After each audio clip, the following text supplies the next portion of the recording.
It's completely doctors family. నా అమ్మాయి ఒకటి నాన్ మెడికో. తను స్లీప్ ఎట్ 12, 8 AM కి లేసేది. మ్యారేజ్ అయ్యాక వాళ్ళ ఇంట్లో వాళ్ళ ఇన్లాస్, వాళ్ళ హస్బెండ్ అందరు మార్నింగ్ 5 o'clock కి లేస్తారు. సో 9 o'clock కి పడుకుంటారు. తను అదే సేమ్ టైం కంటిన్యూ చేసింది. షీ ట్రైడ్ హార్డ్ బట్ ఆ టైం కి లేవలేకపోయింది. సో ఫస్ట్ థింగ్ ఇన్లాస్ కి ఈమెకి పంచాయతీ. నేనేమో ఇంట్లో పనామేలా కనిపిస్తున్నానా అత్తయ్య.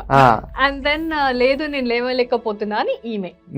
సో లేవలేకపోవడం ఏముంటది, మీ పేరెంట్స్ నిన్ను పాడు చేసిండ్రు, లింక్ స్టార్ట్ అయింది, డ్రామా అంతా స్టార్ట్ అయింది. అండ్ దెన్ అది పేరెంట్స్ మీదకి వచ్చింది, మా పేరెంట్స్ అన్నారు this that blah blah. Then ఈ ఫైట్ ఈ mother in law daughter in law నుంచి హస్బెండ్ అండ్ వైఫ్ కి వచ్చింది. నీ పేరెంట్ నా పేరెంట్ అన్నారు, నా పేరెంట్ నీ parent. So it became quite complicated and it led to divorce. అయిపోయింది డివోర్స్ అయిపోయింది. మళ్ళీ వీళ్ళ parents after some time 1-2 years తర్వాత కన్విన్స్ చేసిండ్రు. మళ్ళీ మ్యారేజ్ సెటిల్ అయింది అమ్మాయికి. ఇప్పుడు వాళ్ళ బ్రదర్ ఈజ్ అ డాక్టర్. తన బాధ ఏంటంటే